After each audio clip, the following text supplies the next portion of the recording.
the top dog, we at the top level. I'm a rebel, line up cause I'm a top rebel. Look in my eyes, this is my time. Step up, rise up, strike first, bring it on.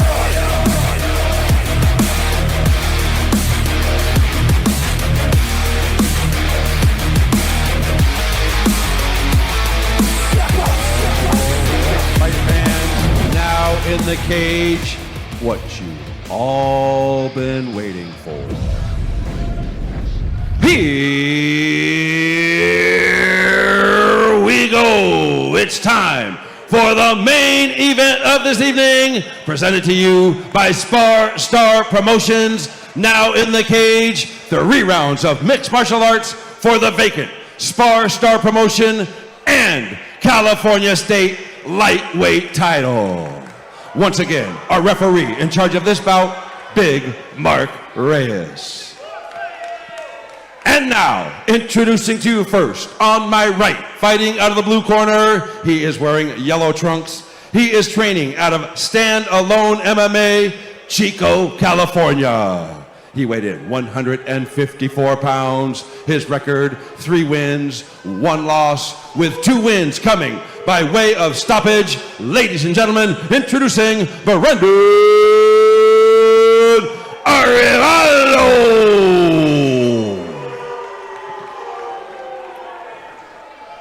His opponent across the cage on my left, fighting out of the red corner, he is wearing the dark side colors of the Den. He is training out of the Den Training Center in Yorba Linda by way of La Habra. He weighed in 154 pounds. He brings to the cage an undefeated record, 4 wins, no losses, with 3 wins coming by way of stoppage. Ladies and gentlemen, introducing Andrew Rodriquez. Once again, our referee in charge, Mark Reyes, to give final instructions. All right, gentlemen, we went over the rules in the back. Protect yourself at all times. Obey my command at all times. Touch him up. Good luck to the both of you.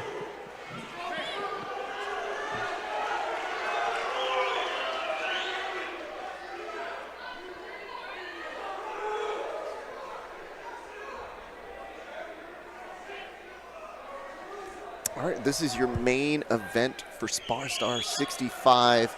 This is how we finish the night. Let us see how we conclude this evening's festivities, John. Yeah, this one's for 2 belts and all the marbles. So, oof, right away.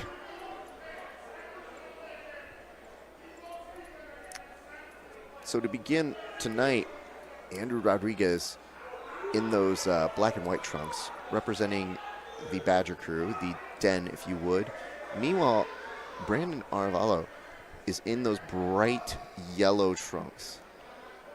Yeah, it is such an advantage, too, to be a natural southpaw. Now, obviously does not mean that you're going to win, but statistically, southpaws do quite a bit better than orthodox fighters, just because it's less common, so something more difficult to deal with. But as a southpaw, you're used to dealing with orthodox fighters. Inherent advantage.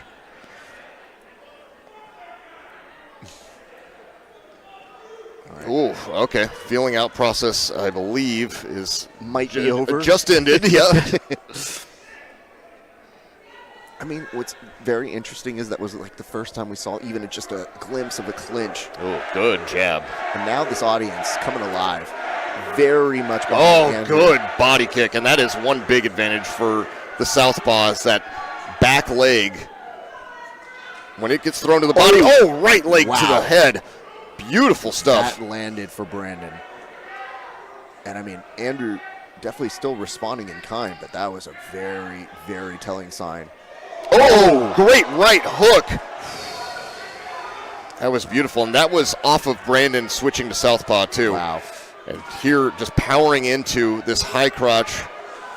I mean, Andrew had a very good reaction, just to, like, his autopilot mode, even if he was going on, Dream Street.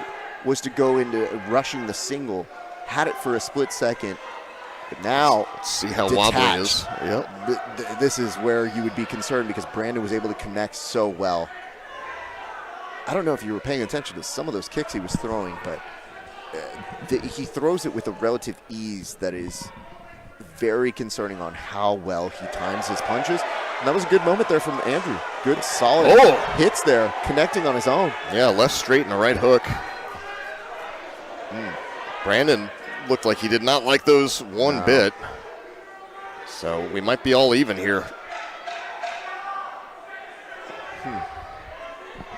That's Good left straight. A very solid way to put a nice little reminder to your judges for the end of that round. Who takes that round? That's a great question. Oh, I mean, they both got wobbled. They both landed multiple significant John, strikes. The hard part is the very last 10 seconds of that was like a follow-up little mini knockdown that might be slightly more than the stagger that happened for Brandon earlier in the fight and the one that Andrew had shortly thereafter. Yeah, that's, I mean, that really, I think that's going to play very heavy in the minds of the judges. I think so. It's hard to ignore that. You get to a certain point where those things do stand to be a huge impression maker, especially when you're in a championship event. It's very small mistakes that tend to be the things that make you stick out in a fight to begin with. But on this close of a fight, yeah, an extra little knockdown or a mini knockdown, if you would. Ooh, big, big, big, big.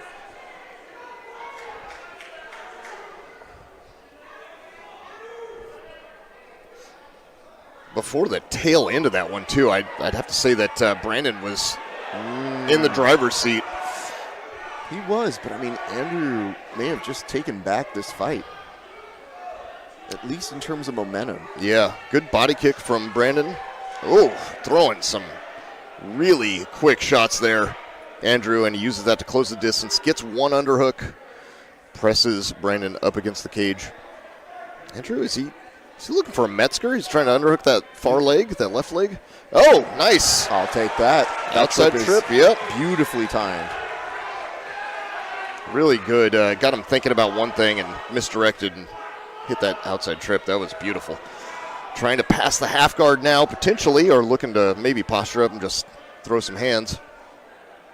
Let's see. But here's what I like about what Andrew is doing right now. Andrew's taking his time. You know, he spent enough time working to get this position. He knows he's got the minute 50. He's thinking about what here, John? Maybe a head and arm? Yeah. He's trying to finish it from within the half guard. A little tough to do, but if he can get his hips a little higher, he can just knee cut right over. Yep, and here we go. This is very finishable. Ooh, moving to the side. This can still finish on the side. It's like a rotated head and arm. Doesn't want to end up on bottom, though. This could be bad. Very hard to finish this choke on bottom. The angle's just going to be slightly off and allow him to go back straight in. Oh, and this is worst case scenario for being in such a good place. There you can see Brandon is he's throwing with some intent here. Yeah. He is upset about being attacked in such a manner. And he still has the energy to throw hard. Yeah. You just got to watch out. Good head. Yeah, absolutely, John. I'm right there with you on that. Yeah, good jab, too. I do wonder if some of this is taking out the energy of Brandon. You know, some of these kicks don't have the pop that they initially had a little bit earlier. Yeah, a little bit. That punch looked like he was pushing it a little bit, but then some of them are pretty snappy, too. So really good. Ooh. Man, it's left hook. So wild. They invite such an aggressively, unstable side. They leave their body open as they kind of exit, as if to be like, that's my walk-off home run, and yet the other person's still standing. And those are good shots they're hitting them with. They are good shots. Nice pop there. That step and left. Yes. Wow. I mean, Andrew is definitely, he's looked really, really good. in this round as well. You know, the end of that last, it was definitely looking like the momentum was shifting. I think we can confidently say that round was a lot more of Andrew's round. Yeah, I think so too. With that, with the takedown and everything, that's got to be at least round 2 has got to be Andrew's round. It's so hard to explain this to people who watch every UFC fight possible, but when you have 5 minutes in those UFC events for a round, it does feel like night and day in terms of time to work. Here, these 3 minutes, that takedown, and Lord forbid, it's 2 minutes. That takedown, that's usually the tail of the tape. Sometimes you get a beautiful scramble that makes things go and pops all over, and that takedown's only 1 of 5. Look at the demeanor on Brandon's face. If I'm the corner man, I am worried. Was he wincing? He was wincing. He looked upset. He looked like he was shoulder or something that I saw him, because he was just kind of like shrugging there, and I couldn't figure out what that was. It could have been just the ice on his back, but it could have been an injury too. Well, but just the fact that he seemed like disappointed in his own performance, like that's. When you start thinking, you have that negative rhetoric going on, you're not thinking about what you need to do. Well, it's not what you want to have going into the last 3 minutes where people can punch and hurt you and knock you out badly. Oh. So, it's the, that was a nice Andrew's flick there. Andrew's hands are so quick. Very solid. I mean, definitely morale coming down plays a factor in a fighter. It can make them hesitate, second guess themselves. And the dumb part is he might not do that in another 6 minutes. Like, when this is all said and done, he might be a different person again. But if that seeps in you when you need to perform, it can be debilitating for what you're able and have shown able to do in other different events. Absolutely. Nice. Wow. Really good from Brandon. Well, don't worry. Brandon's saying I'm not done yet. Yep. But good underhook, though, from Brandon. Good underhook, yes. That takedown. Didn't quite land it. That level check, when he did that level change, I thought to myself, it was he's good. Just testing the waters. Like right now, it's not a full commitment. It's just him seeing what he can get away with. And, to his credit. It seemed pretty quick, though. Brandon very, very much. He wow. Gets right back into the game. Good. Like a heartbeat. That uppercut was solid. I've got him ahead on this one so far. So. Okay. Yeah, that's tough. Depends on who won round number 1 if Brandon continues this. Is it 1-1 or is it 2-0? That's a great question. Yeah. We talked a little bit about the importance of that little mini knockdown at the end of round 1. It could be a haunting, deciding factor if it does play a role. We don't know yet, but right now with 1 minute left to go, it's close. It's very close. Yeah, good left straight from Andrew. And with perhaps a slight advantage to Andrew, but Brandon peaking at this time would be a very, very good and important thing to do. It's just easier said than done. Yeah. And Andrew's still good throughout this third round, too.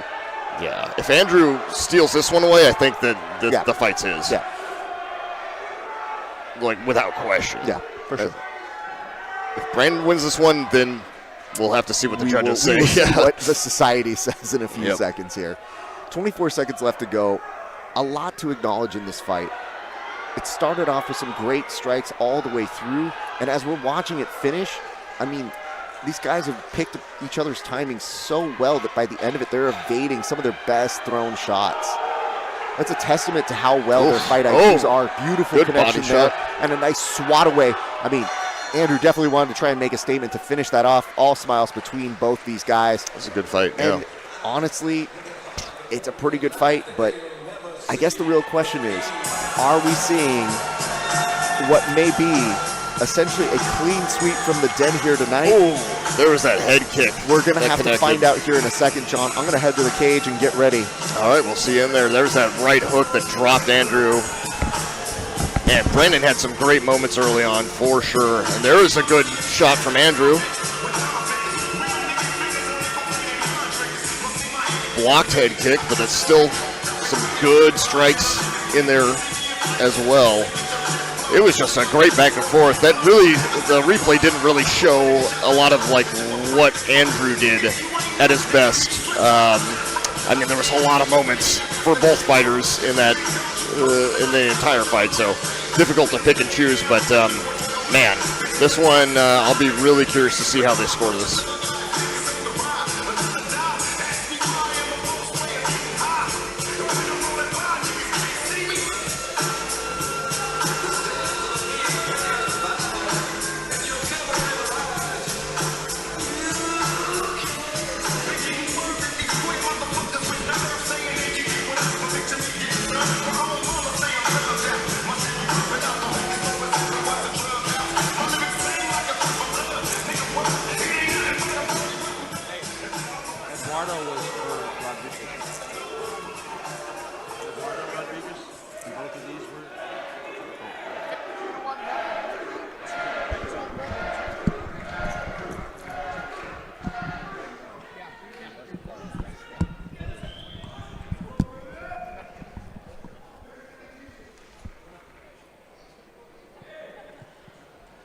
Ladies and gentlemen, after 3 rounds of action, we go to our scorecards. We have a split decision. Judge at cage side, Chris Crail scores the bout 29-28 in favor of Arevalo. Judge at cage side, Carlos Eduardo scores the bout 29-28 in favor of Rodriquez. And judge at cage side, Carlos Shaw scores the bout 29-28 in favor of our winner. By split decision, they are the new SparStar Promotion and California State Lightweight Champion, the blue corner, Brendan Arevalo!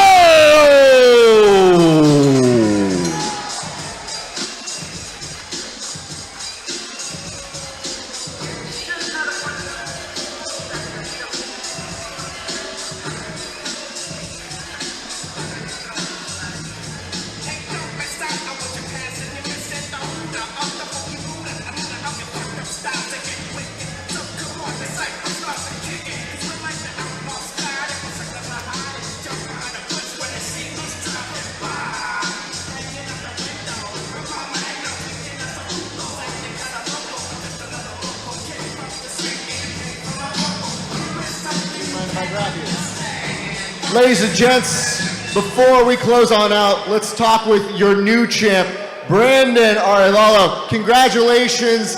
You put in a hell of a performance. The striking looked good. You deserve the props for winning this. How are you feeling right now, sir?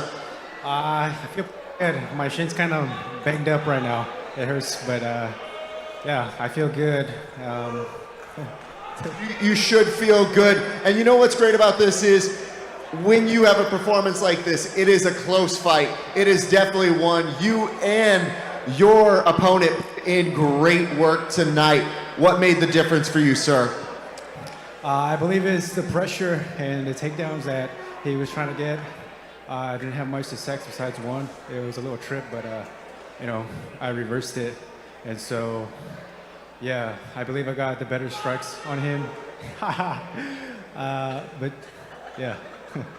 Very well said over there by that person in the crowd who can do nothing but just watch a champ with 2 belts. I have to say this to you right now. We want to be respectful to everybody. That was a great fight and you did great, but I want to ask, what's coming up next? I'm not sure. They called me over the phone, and so yeah, I'll just wait till they call me again. So yeah, right now I'm just gonna go have a slice of pizza and relax. Hey, have 2 slices, champ. Give yourself a nice night. Congratulations are in order to you, sir. Hey, your striking looked beautiful. Tonight is your night. Big congratulations to your double champ, Brandon Arevalo. Ladies and gentlemen, on behalf of SparStar Promotions and the Commerce Casino, I'm Jim Fitzgerald, reminding you to buckle up and to drive home safely. Thank you all for attending this evening.